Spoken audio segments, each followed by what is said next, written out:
Hi everyone, thank you very much for joining me on this session.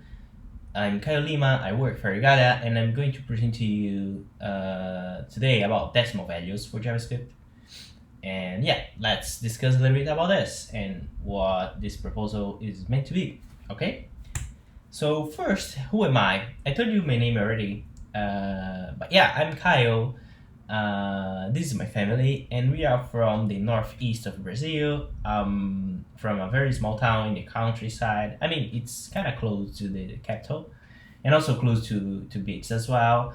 But yeah, it's called Santa Amaro. It's a very close place, and the place you can see here is where, before the pandemic and etc. Used to hang out with my friends, so there is a lot of interesting memories and very nice memories from this place specifically. So yeah, this is where I am. And now I think it's fine to talk about JavaScript. Okay, so decimals are kind of close to numbers, and we already have numbers and do arithmetic operations in JavaScript. And some people might ask themselves, what's the problem with numbers? So I can do pretty much everything that I want with numbers. So, well, let's discuss about this. This is a very typical example of problems that programmers might face in JS using numbers, the primitive numbers that we have in the language. So if we try to add 0.1 and 0.2, we expect, of course, that the result is going to be 0.3. But if we do a comparison there, so if you write a program where we have literal 0.1, literal 0.2 equals 0.3, the comparison is going to return false, which is quite not intuitive, I would say, and actually surprising if you don't know what's going on under the hood. And if you go a little bit further and try to write the version just below, I'm speaking 0.1 plus 0.2 equals 0.3000 and 4 in a very far fractional place, which is a number quite close to 0.3, I would say. It returns true. So what's going on there? This is quite surprising if you don't know binary float numbers and etc.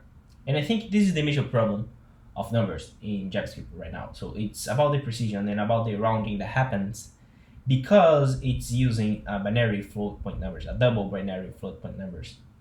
And this is not a specific case for JavaScript. It's also a problem for C++. So if you use double in C++, you would face the same issue. So since we are using binary float numbers in JavaScript, it means that there are some decimals that we cannot represent or encode into this format. So this is not quite clear when you are writing a program because if you write a decimal, if you write a double literal, it's actually gonna set the program is gonna compile and everything is gonna happen, but there are some holdings that might happen there. So even though in the previous example we have 0.1 and 0.2 and 0.3 as literals there, it doesn't mean that actually the real representation of this number are those numbers exactly. They are going to round to a very nearby number that the nearest number that the binary float can represent. So those roundings are quite unexpected if you are not familiar with doubles and how doubles works under the hood, which I would say that is a lot of people. And it makes numbers unsuitable for some applications. This might happen as well when you have an operation like an addition, and the result of an addition or the addition itself cannot be represented as a binary float number. This is gonna round as well, and those roundings will cause the issues that we saw before. And yeah, most developers, the problem of this is that most developers design algorithms thinking in decimal space. So at least myself, even though I know float numbers, I usually think on decimal place because that's how we most of cultures use it to think when thinking about decimal values and etc. So this is the major problem that we have with just number, I would say. And there are ways to work around all these issues. So of course, if you look into npm or other sources, you can see that there is a lot of user-led libraries, for example, Big.js. to solve this issue. So people can use this big.js, for example, to try to solve this issue and don't have those unexpected rounding and etc. People are also trying to encode their own value, so they are creating data structures. They are encoding Matisse and exponent and pass them around. There are some people using strings to store the decimal value and do operations, which is kind of painful. I would say that those circle back in libraries as well. Some applications represent money using cents, maybe using numbers or big int. Depends on how long is the value they want to represent. And yeah, there are some cases where people perform calculations in another language. So if you have a client server application and your server is not written in JavaScript, let's say that it's written in C++ or Swift or any other language that support decimal natively, they would do those calculations there and just use JavaScript as a front end to present numbers for users and etc. So these are the things that JavaScript developers are doing so far. So I think we can conclude that the community itself is already identified those issues. So if they want to use decimals the way they tend to do, they are looking for workarounds, and you can find them. And there are some problems, of course, with each of these. And that's why the idea is to propose a new primitive value where we could manipulate decimal values directly in JavaScript, given its high level language. I would say this kind of makes sense. Well, just being more specific, which kind of use cases we would need decimals and not use numbers? So for financial applications, those roundings, if they get out of control, they can actually cause a lot of losses for people using those applications. So yeah, financial applications are quite interesting on that. There are also applications that would like to do precise calculation, like astronomical calculation in physics. And I would say that certain games, if they would like to have and be pretty close to the reality, they would like to also use decimals as well instead of using binary float numbers. All right, so which kind of solutions we have? I mentioned to you the workarounds, but the major problem of workarounds is that in majority of those cases, you need to rely on extra source code, which means that your application in the end is going to be bigger because you need to bundle those libraries or even these own written scripts to manipulate decimal. So what are possible solutions that might have? If we introduce a new primitive type, means that our JavaScript engines will support and will come with all the tooling necessary to manipulate decimal values installed. So there's no need to JavaScript programs to actually have those extra resources to also manipulate decimals values in general. So also like having this built within the language, it's also better because we can also support arithmetic operation directly and not needing to call functions or any other kind of things to manipulate those values as well. So they feel like first instance, I would say, in the language itself. And we have I would say 3 ways here, probably like more ways, but the main lines of thought that we had was we might actually provide to JS developers fixed size decimal, which would be decimal 128, for example, a decimal that is represented with 128 bits, 128 bits. We could have arbitrary precision decimals that we would call B decimal in this presentation, and also use rationals. We discarded these rationals for this proposal, and if you would like to know the reasons, I would leave this for the questions if you were interested to know why rationals are not very suitable for decimal manipulation, why we think this actually.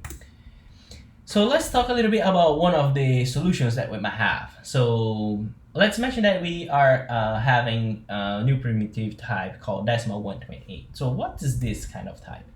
So this is a representation of a value that has a maximum number of digits that it can represent.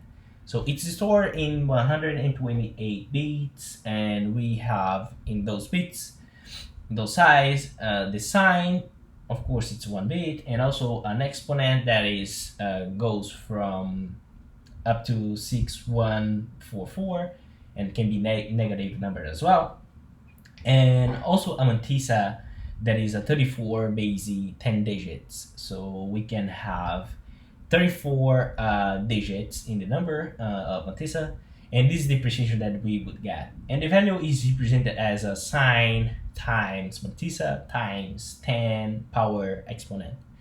So this is how the value is represented on decimal 128, for example.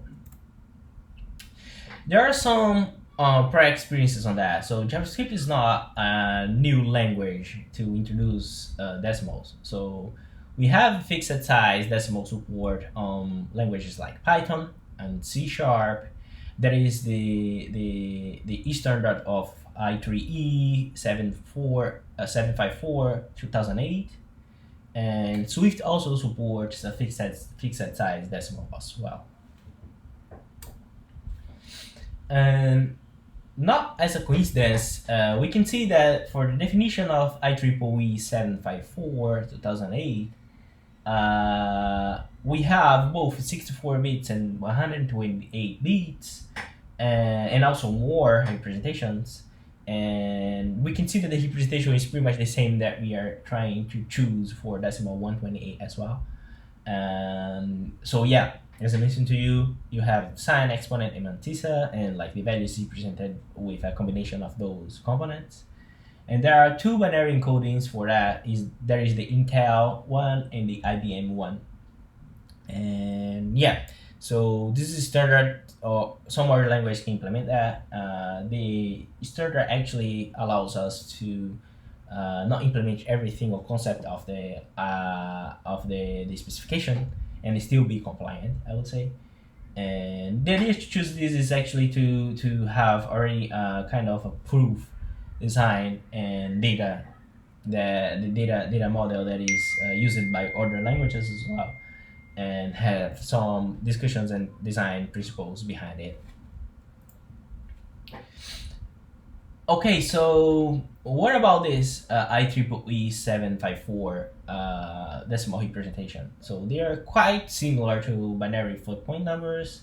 There is like decimal infinity, another number, and values. There are a lot of various rounding modes that can happen for those numbers. And there are also non-specification signals to recover from error conditions as well. So let's say we try to divide by 0 or any other kind of this case, this can signal the application to say, okay, there is something going on. In this proposal, as I mentioned to you before, the idea is if we use a fixed size decimal, we would use the specification of IEEE 754 of 128 bits, because it's this specific encoding in data model is actually very suitable for the primary use case that we have right now in mind, that is the financial application. And it's the precision of 34 digits on significant digits is quite enough to financial applications in general. So talking a little bit about how this new primitive would work in JS. So how could we create new decimal 128 digits? So we can use literals in this case. So if we have a literal and we have the suffix m, it's going to turn this value into a decimal 128. So in this case here, we can just say let a equals 0.123 m. This is going to create a decimal 0.123.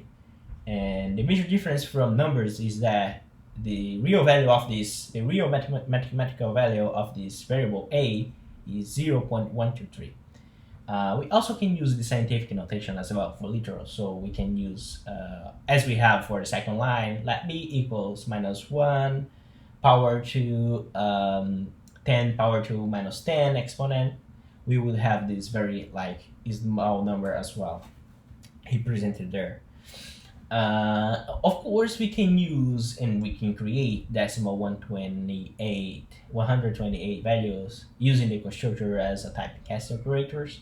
So we can see here, for example, like a equals decimal 128 3. This is gonna cast the number 3 into decimal 128 value 3, of course. And we can do that for strings, also for booleans and big int and etc. So it's essentially used as a casting operations, I would say. But yeah, you can create those numbers using the constructor. Also, the idea is to support directly the arithmetic operations, mainly the binary one. So for the binary addition, subtraction, multiplication, division, and remainder, we would be able to use those numbers directly. So the idea is also to try to support power operation as well.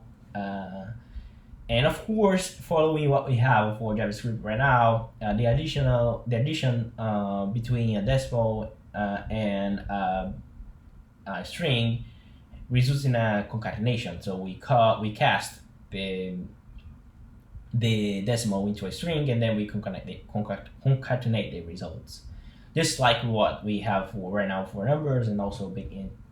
And also like big int, if we try to mix decimal 128 with other types, we throw a type error. So yeah, besides the addition operation, if you try to add, for example, a decimal and a big int, it's gonna throw a type error. This is also the same for subtraction. Even if you try to subtract a decimal and a string, this is gonna throw a type error as well. So this is intended by design, and the design principle is pretty much the same of big int. So there are some operations that we cannot guarantee the precision. This precision might be wrong, or mixing those kind of things is potentially also a bug issue. We would like to raise an exception in this case instead of casting every single input for the operation. And of course, it's possible to use decimal 128 values in comparison operators. So lower than, equals, greater than, equal, and of course strictly equals, and etc. And since we are comparing mathematical value here, and there is no precision issue or anything that is unexpected for arithmetic operations, we can, in this case, compare decimal values with other types as well, because like the comparison is pretty much easy to do, because every decimal value has a mathematical value, and also other types can have a mathematical value as well. So yeah, just comparing those mathematical values is totally possible, and we are planning to allow this in this proposal as well, which is quite handy, I would say. There are some specific things that it would be interesting to highlight about decimal 128, I would say. So rounding on arithmetic operation actually happens in pretty much every single operation that we can do. So an operation that results in a number where the precision is bigger than 34 digits for decimal 128, this is gonna cause a rounding to happen. I mean, the reason is quite simple. Given there is a fixed size precision, we need to round, because the number with a higher precision is not represented into this primitive value. So the rounding algorithm that is used by decimal 128 is the half even. I'm not gonna explain how half even is, and if you have questions about it, we can go a little bit deeper on this in the question section.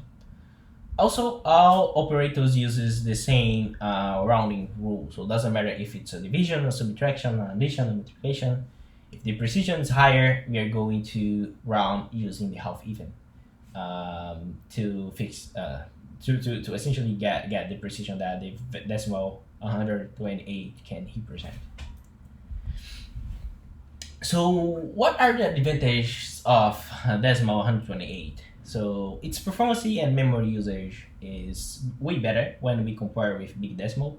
I didn't talk about big decimal yet, but you will see what's the major difference between them. Also, as I mentioned to you before, decimal 128 is quite suitable for financial application and can be used by a very big scale financial application as well.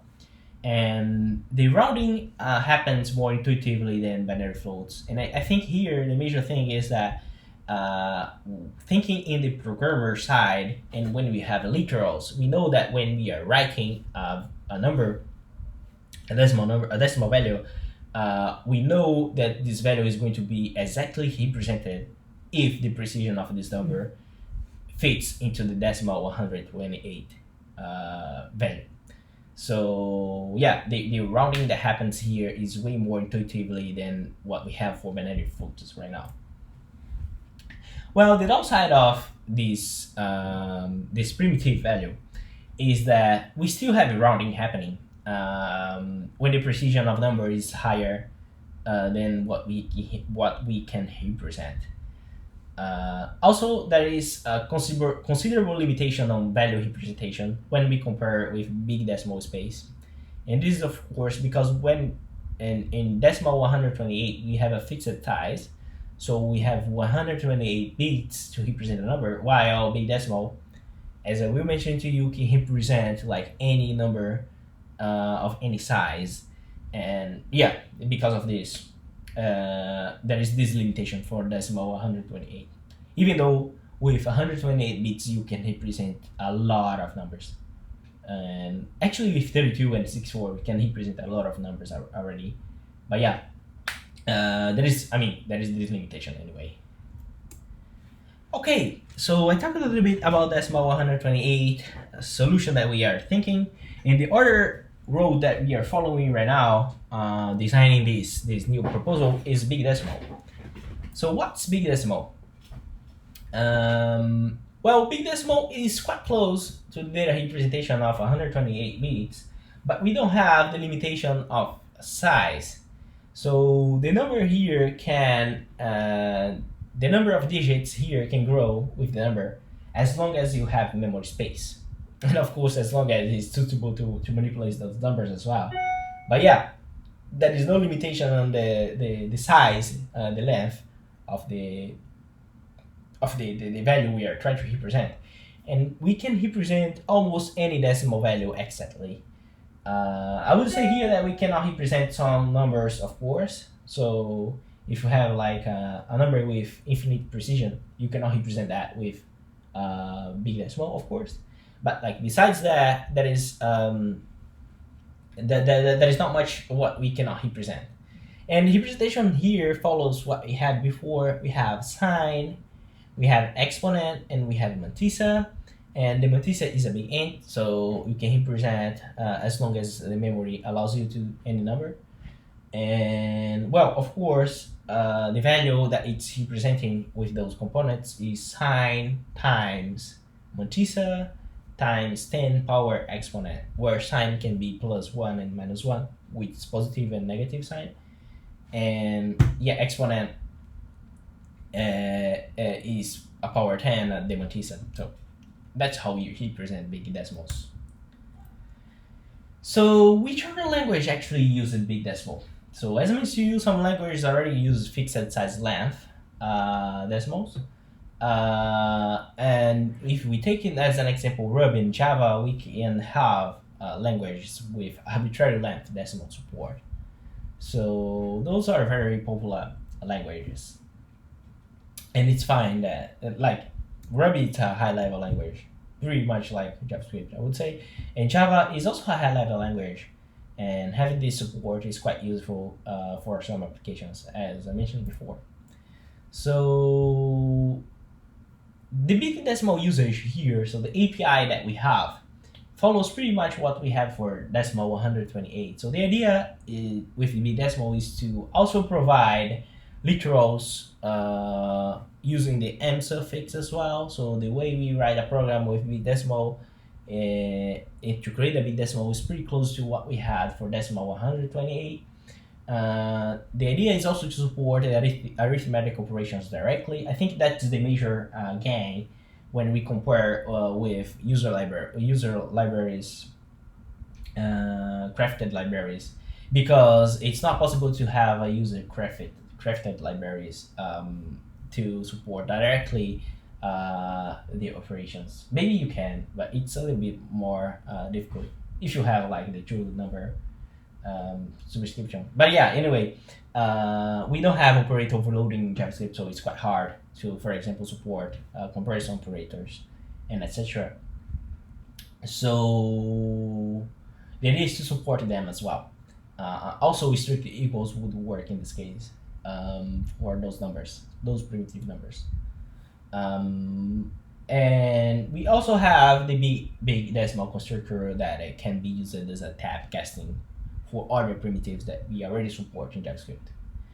As I mentioned to you, some divisions might require infinite precision, and we might need some decisions that we would like to do so for this. So if you have an example, if we try to divide 1 by 3, this is not gonna be able. We are not going to be able to represent the result of this exactly with the decimal, because like this generates an infinite precision number, and we don't have infinite memory in practical cases. So yeah, this is gonna loop forever, for example, this operation. So how those languages like Ruby and Java solves this issue? So in Java, division actually requires math context. So in the math context, you define the result precision and the rounding that you would like. If there is no precision defined for this operation, it's going to throw an exception if the result of the division is a number with infinite precision. The thing is that Java don't support big decimals directly on the division operation. So you need to call big decimal dot divide to use the division on Java. Actually, this is also the same for the arithmetic operations as well. So big decimal in Java doesn't support arithmetic operators directly, as far as I know. In Ruby, big decimals are supported for the division operator, right? But there is a global setting that sets the division precision. And yeah, you can set this manually using big decimal dot limit, and the division is gonna round to this precision as well. So what we have in mind for the JS version? So we think that having we would like to support this on the division operator, just like we do for big int, for example. But the thing is that we don't want to have those global settings in JavaScript. We don't think it is a very nice design for JavaScript in general. So the idea that we have in mind here is to have this following rule. So if the division is represented and that is a finite precision number in the result, we give this exact result for the division operation. However, if the result of the division operation is an infinite precision number, we then round to an arbitrary precision. So there is no way to configure the rounding and the precision for the division operator. And if you need to have a controlled manner to the division to happen, the rounding that we want to apply and the precision that we want to get for this operation, you can then use the big decimal dot divide, because the big decimal dot divide, as I'm going to show you in the standard library, accepts options to instruct how the rounding should happen for a given arithmetic operation, right? So that's the design we have right now. The other fronts that we could follow here is that not supporting division operator at all for that big decimal. We think it's kind of not very nice, I would say. And the other thing is like throw an exception error just like Java does when the result is an infinite precision number, which is also unfortunate, I would say. So I think the design that we have right now, even though it's not like definitive, is the one that we think that is the best one. So by we, I mean the champion group, like myself included. So what are the upsides for big decimal? So big decimal can represent any decimal exactly. So we are never losing precision if you're doing a lot of operations. Also, it's it's much more simpler than rationals because we don't need to do GCD. And addition, subtraction, and multiplication can all be calculated exactly anyway.